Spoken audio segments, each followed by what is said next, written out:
Apologies again for the sound. Sorry, Renko. Again, I just paused there for a few minutes, but came back and forgot to turn the sound back on. Apologies.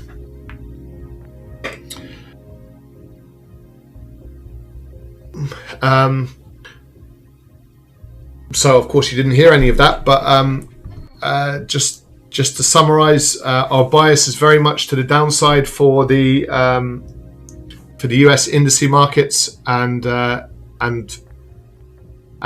looking for dollar strength across the majors. Really, that's our basic sort of trading plan. So US indices lower, and as a result, we want to see the correlation in terms of the dollar strengthening. So very likely to get some good opportunities. The problem is we are seeing a little bit of resilience in these markets for now. So we're actually seeing these markets make new lows, but then kind of turn around off those lows. So we are looking for these markets to actually roll back over to the downside. So that's where a little bit of patience might need to come in today. There's every reason to suggest further downside for the US indices and further upside for the dollar pairs. So I'll just quickly, so we'll start with the US indices. We'll just quickly go through them, and we'll keep a strong focus on the S&P largely, because the Nasdaq is pushing higher, and the Dow Jones is just in this little indecisive mode. The FTSE is threatening to be able to push lower. An uncomfortable pullback, let's say, on that. A really uncomfortable pullback in the DAX, and fairly strong pullback so far. So as we enter the US capital markets, the cash open, we're seeing these markets just pull back off their lows. Now for us, we are anticipating further downside in these markets. So what we can broadly do is keep a little eye on the S&P 500. We can see it's kind of pushing higher, but we kind of want this market to break back below the 50-period moving average and threaten to tick lower, basically. Now moving on to the dollar pairs, and that's going to be exclusively our focus really in these markets. So we're seeing a bit of a wild bit of price action, and we're looking for the euro dollar further to the downside. The only market that we've kind of seen the move develop really and almost stick is the pound dollar. You can see the price at which this market has bounced off. It's the 140 level. So the dollar yen is failing to break higher. The dollar Swiss is failing to break higher. If I can just perhaps mark these highs and lows from this little. So there's your pullback trade, which you'd expect. So if there's genuine dollar strength against the Swiss franc, we expect this market above the 1993 level.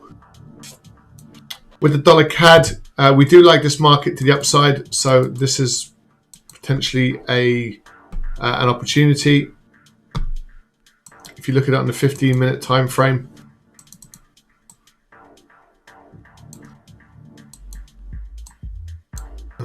let's look at it on the hourly.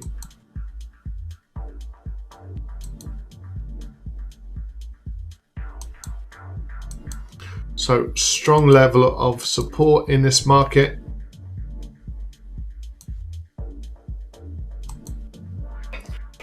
We've got this level in here, 2102.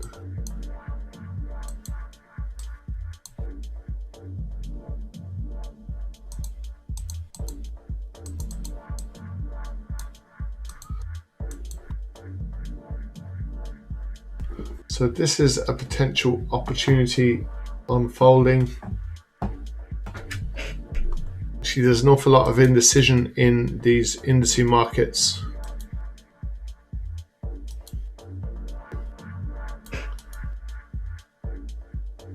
So the dollar CAD, what we're anticipating is actually further upside in this trade. So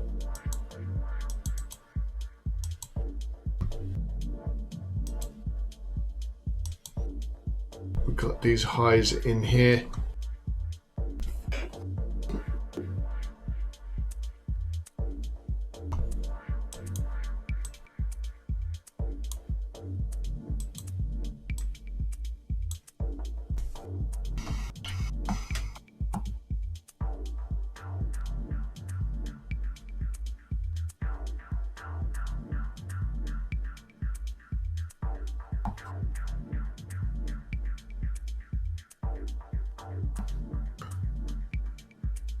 So today's low is the 2104, 2102.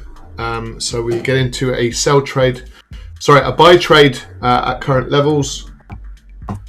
We're above yesterday's high now, so we'll execute a trade on this.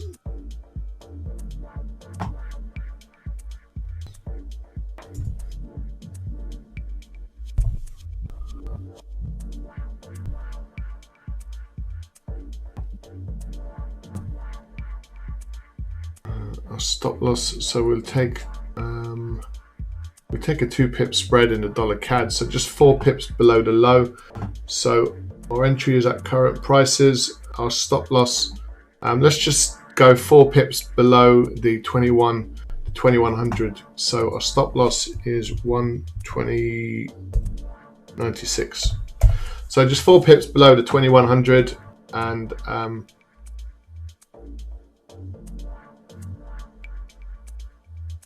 we're comfortable getting into this trade. Are you in anything at the moment, Renko? Did you get into any of those, any of the indices sell-off yesterday, or any of the dollar strength trades? We're just anticipating continuation today, but the volatility is a little bit low. So what we do is we have this little level in here on a 15-minute time frame. So we would just like this market to just continue higher.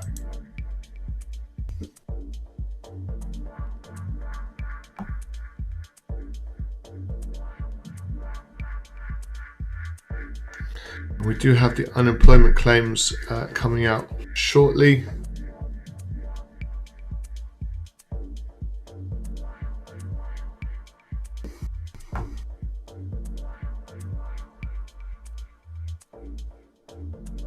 So if we don't get that market squeezing just above, that's okay. We can be nice and patient.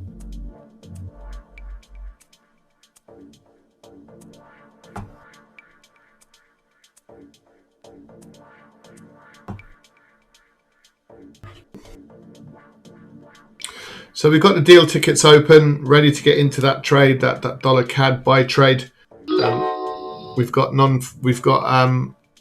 unemployment claims in about 15 minutes. So if prices just hang around this kind of level, then that's very much okay.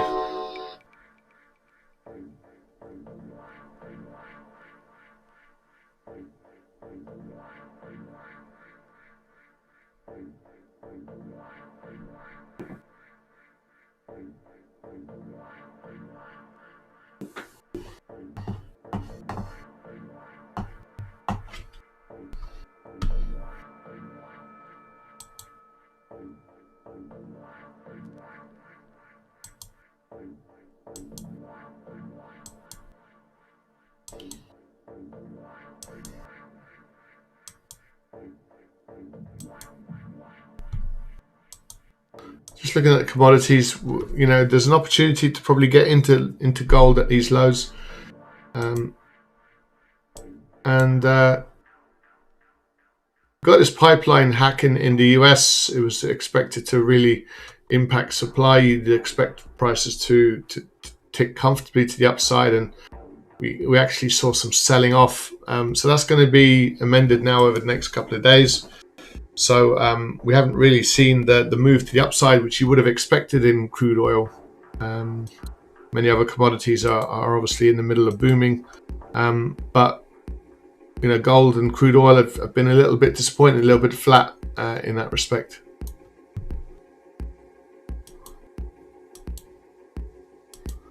So we're really not getting the follow through that we'd like. That's interesting, Renko. You're in a long Nasdaq trade from 61.8 retracement.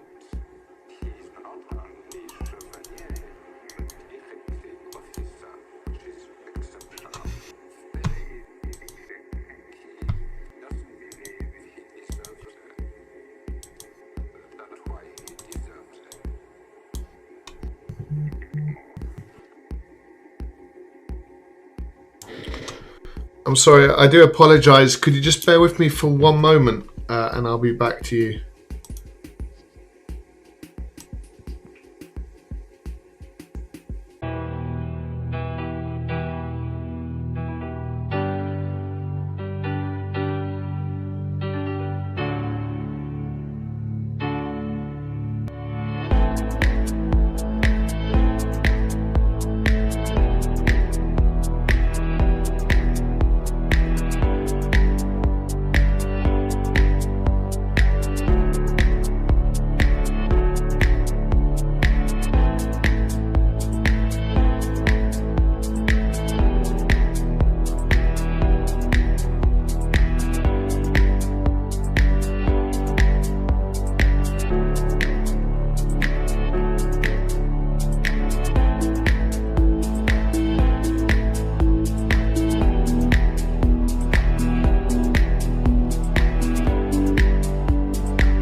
Okay, there we go.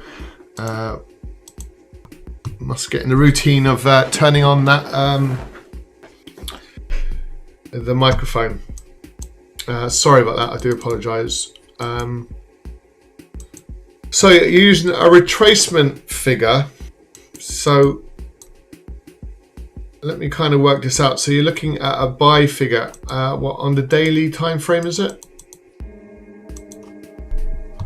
So you're taking swing low to swing high and you're getting in around the 61%. Is this the trade that you're actually talking about? I'll just find out now. Yeah, so that meant you're pretty much getting in exactly on today's low. So that's a phenomenal buy it at that price.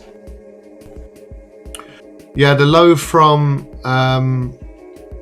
12,200. Yeah, just in this low in here to the high at the 14,076. Yeah, just up at this high in here. Yep, spot on. So that's pretty much the trade. So so far, you know, that's a phenomenal trade.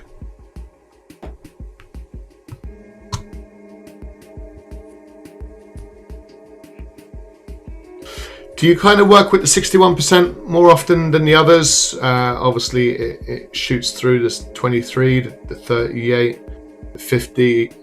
Do you just focus more on the 61% level? Just always interested in other people's approaches, really. And then where would you put your stop loss? That's the other question. What would you be using as a stop loss placement? Okay, so you've scaled out of it, so you closed half at a 100-point gain. So have we had a 100-point move in this already? Oh yeah, of course. Yeah, about 180 points or something like that so far. So great stuff. And you're going to probably ride the rest to what sort of price?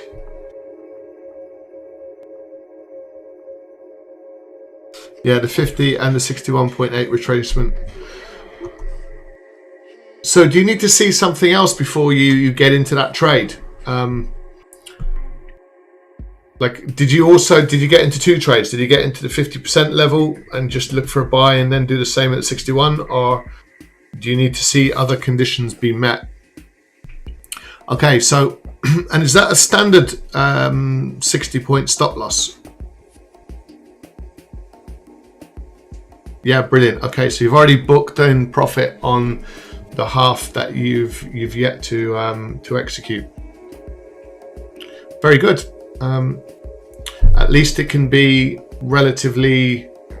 We talk an awful lot about objectivity. Make sure you kind of you're objective in your decision making, and you control your exposure, and you have an idea in terms of what you want from the return for the trade. So all of that's great stuff.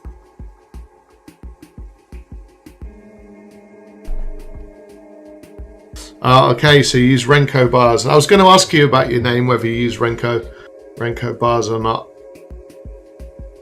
Very good.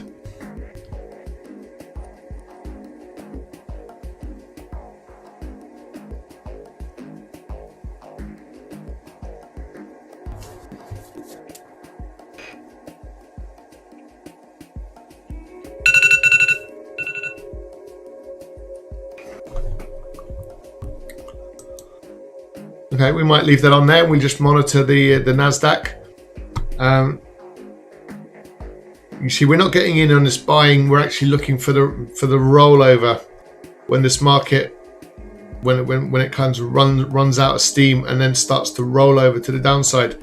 Now, we were selling this market up at these levels a couple of days ago, but I suppose the nature of this sort of very, very aggressive pullback was quite extreme. We just got stopped out up at these highs, which is a bit of a shame, and didn't quite get in on the move going into those inflation figures yesterday.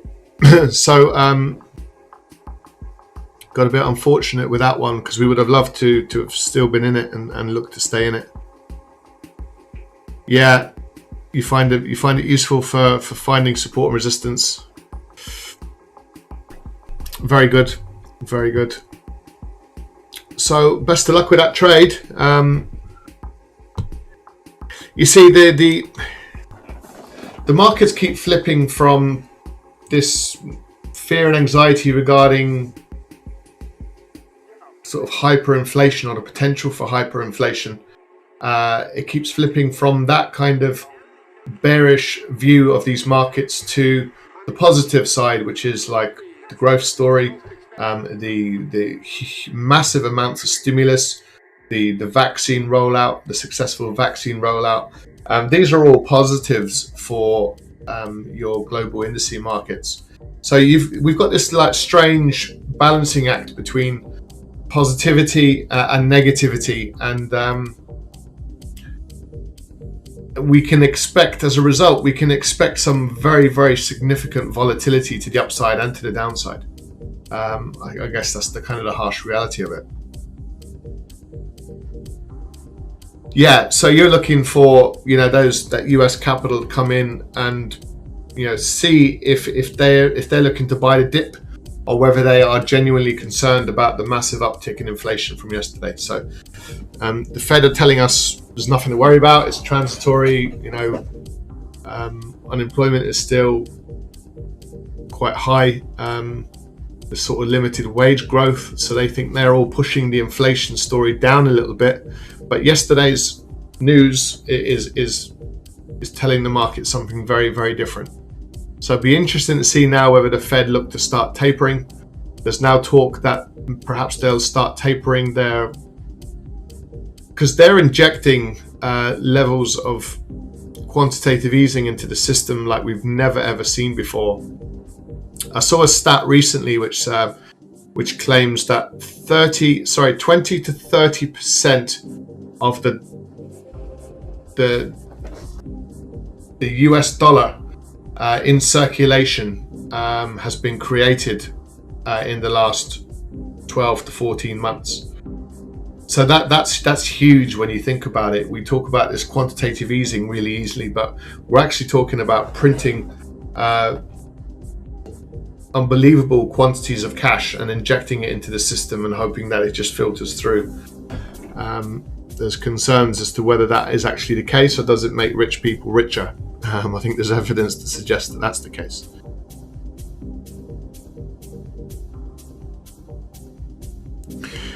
Yeah, indices are great for trading both ways, long and short, even the same day.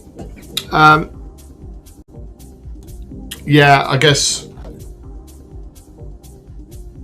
I suppose our response to that is, we work with traders from kind of the ground up, some with absolutely no experience whatsoever, to traders that have had 10, 15, 20 years experience trading these markets. So we kind of have a responsibility to cater for the full spectrum, and trading in the direction in which the market is moving is kind of an important part of our decision making. So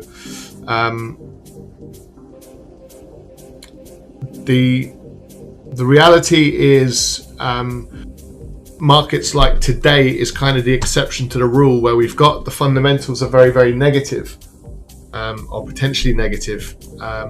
So for us, we're looking to hold this buying and at some point start to see the rollover begin to kick in. Like, we're momentum traders, so we trade the momentum. We can see who's in control of this market, and right now it's the sellers are largely in control of this price action, and we're looking to go and trade the markets in that direction. So that's just helps with identifying who's in control of the markets, what direction are they moving, and us looking to trade in that direction. So for us, it's not really about kind of what we think. It's really about the commitment of others. Where is the capital going? Which markets is it moving into? And we've had some issues really for the last 3 or 4 days, where the capital was clearly coming out of the indices markets, but we couldn't really determine where it was going. Normally you'd see the yen strengthen, or the dollar or the gold market strengthen, or the dollar strengthen to some extent. And up until yesterday, we really didn't see much evidence of that. So, these markets are really quite strange at the moment. And like right now, we are sort of 30 minutes into the open. They're looking quite positive. So is this a buy the dip trade? If so, you're in great form with your NASDAQ buy trade.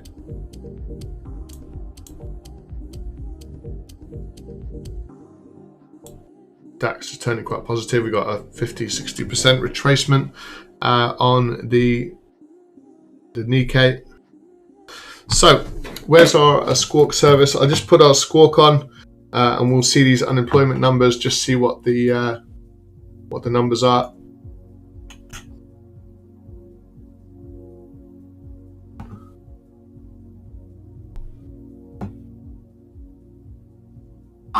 To 3.89 million.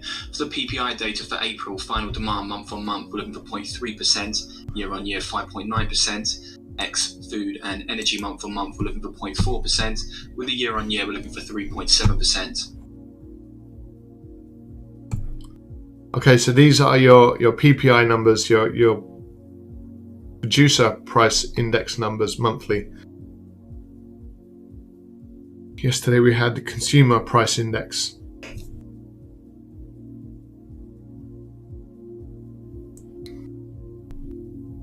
So it's this unemployment claims number that might provide a little bit of volatility for these markets.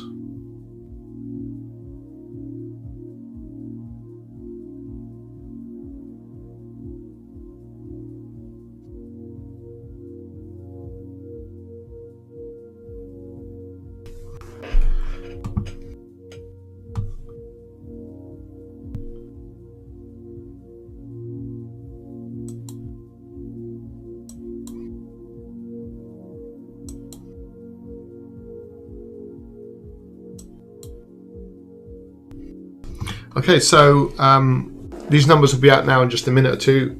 I'm sure we'll get a little update. We're looking for 487,000 jobs. If it's a significant uptick on that, it's likely to benefit the dollar.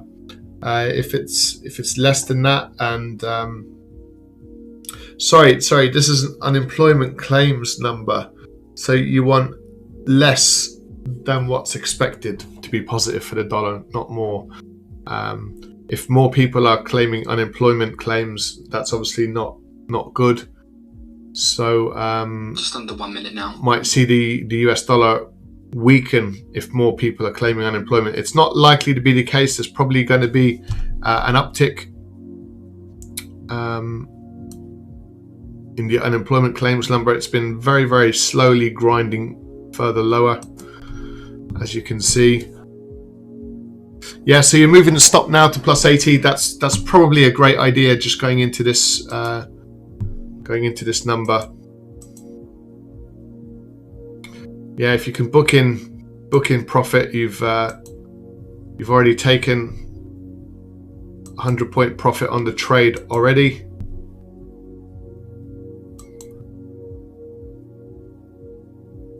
I'll tell you what we'll do. We'll have a look at the Nasdaq on a smaller time frame.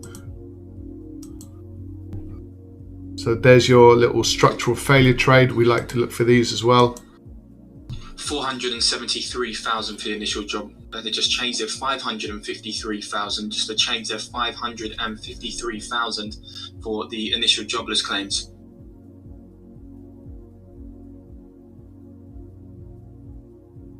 Right. Seeing confliction on this report on the wires for this. Two different wires reporting here. One going with 473,000, one with 533,000 for the initial jobless claims. I will double check this. Continuing though, 3.66 million. PPI final demand month on month 0.6%, year on year 6.2. Ex food and energy month on month at 0.7, with the year on year at 4.1%. Okay, that is a mixed figure because we've had a 473 print, which would be positive for the dollar.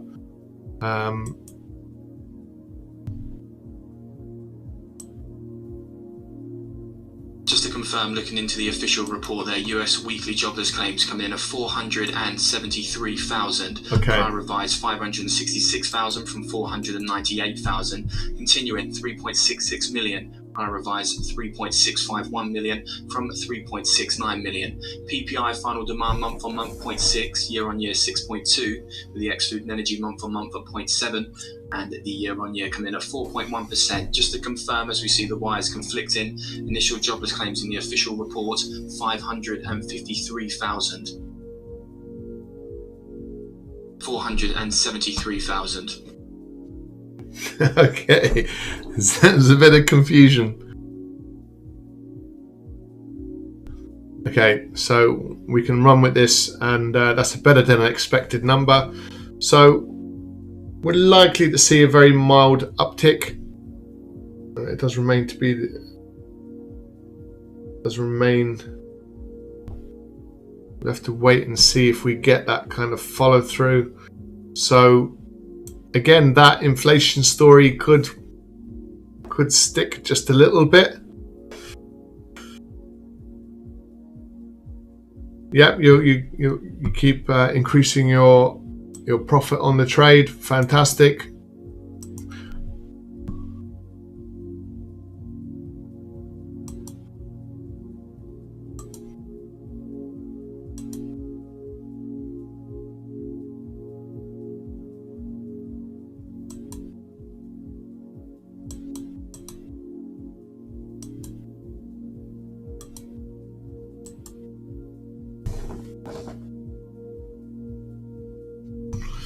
I mean, that's a considerable uptick on the expected. You know, the CPI yesterday was like 3 and 4 times the numbers. We're expecting 0.2, we got 0.8. To just make everyone aware, it's the Reuters wires that seem to be getting their numbers mixed up on the initial jobless claims. Also, revisions are wrong from Reuters as well.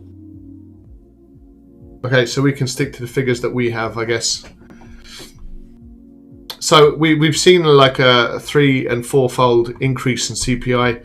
We can see a twofold increase in PPI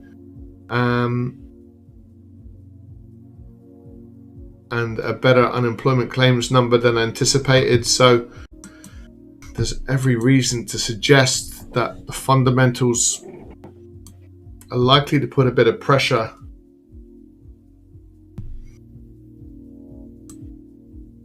to the downside.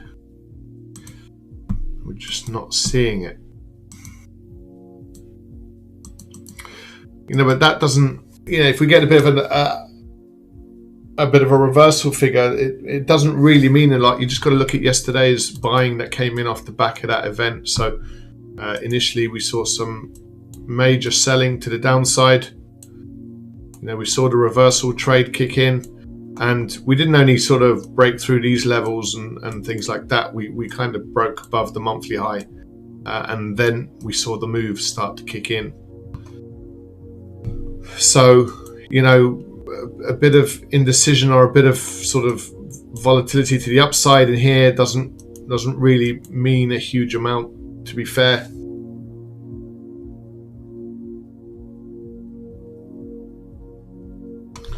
Just keep an eye on that dollar CAD trade.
Okay, so now it's looking like you're getting that little structural failure to the downside now. So we'll see if this dollar weakness trade, continues.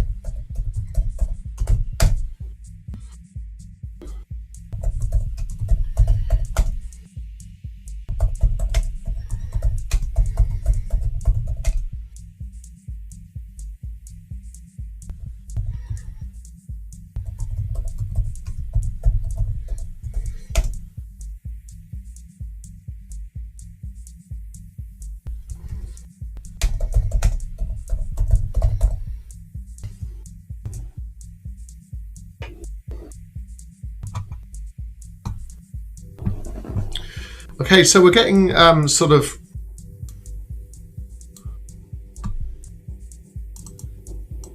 not getting much to work with really today. Certainly in the trades that we're looking for.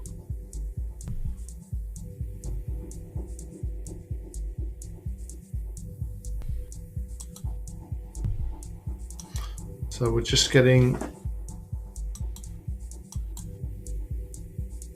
just a little bit of a pullback here. So we're getting dollar weakness, aren't we? And we're looking for dollar strength.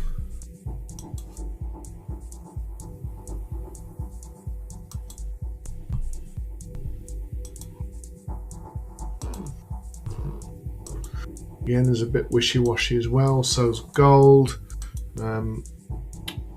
Crude oil is just in this little zone, just in here. And the equity markets are threatening to push higher anyway. So this was your entry right down at these lows there, Renko, if you're still with us. Okay, brilliant. So now you've booked in 157.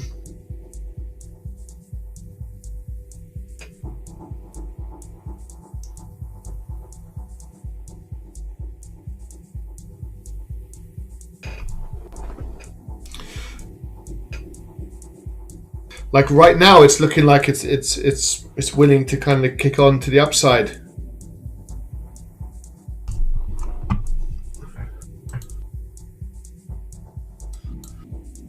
So maybe try and stick with it if you can.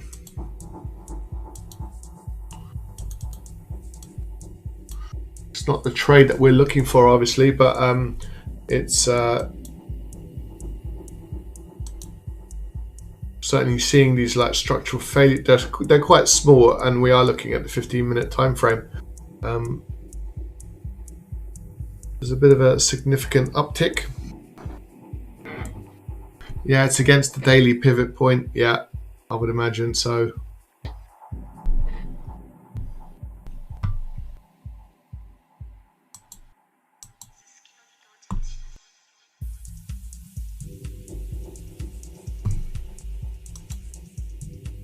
So they're threatening to squeeze higher, but there's very little kind of volume in the market, isn't there? I know we've got bank holidays across Europe today as well, so that's never really going to help. So we might stick to our guns and look for the equity markets to actually roll over to the downside at some point, rather than getting into these, you know, potential buy the dip type trades.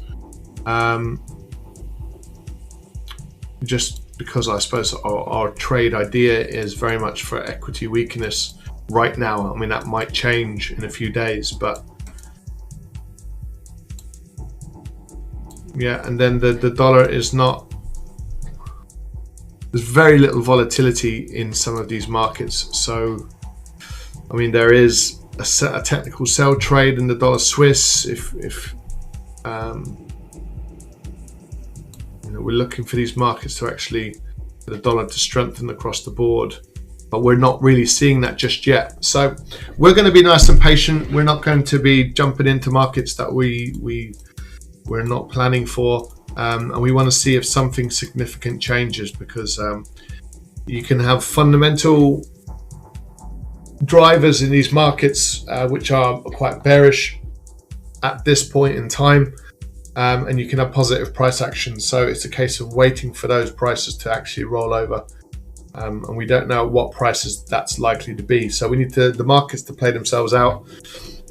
We don't need to sort of panic too much. There is, the vast majority of this price action is very much kind of range bound, as you can see. So that's likely to continue.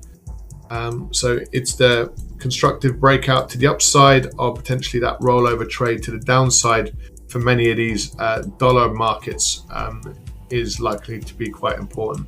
And we will, of course, get our indications from the S&P 500 and the US indices across the board. So look, they're ticking higher. So good luck with that trade, Renko, to the upside.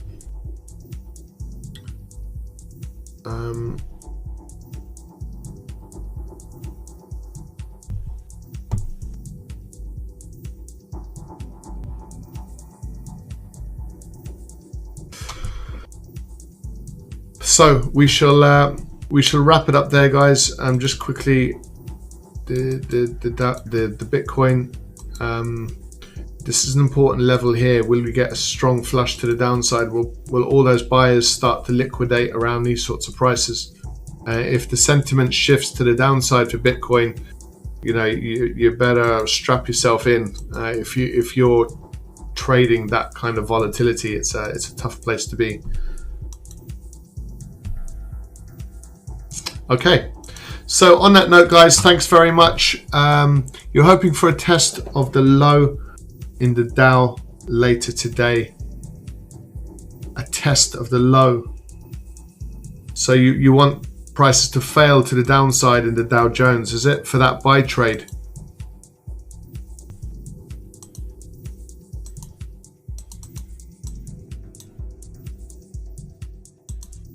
Okay, so if I understand you correctly, you're looking for the Dow to test the low, so come down to these levels, perhaps fail to make a new low, and then there might be an opportunity to the upside, perhaps, or something along those lines. Perfect. Okay, we're in tune. Very good. Yep, good stuff. So listen, on that note, we're obviously not going to execute any trades just right now. We're kind of watching the dollar trades to the upside. We're watching the indices markets as well to the downside, and they're all currently trading in the opposite direction to what we're looking for. So in situations like that, it's not a bad idea. Just sit in your hands. If it doesn't fit in with your trade plan, whatever your trade plan happens to be, then we'd always be advocates of trying to be consistent with your decision making, whatever sort of strategy you adopt. Okay, so on that note, take care. We'll be back. In fact, we don't have this session on Fridays at the moment. We will do pretty soon. We've got some exciting changes and things like that in the pipeline. Feel free to give us a thumbs up if you can.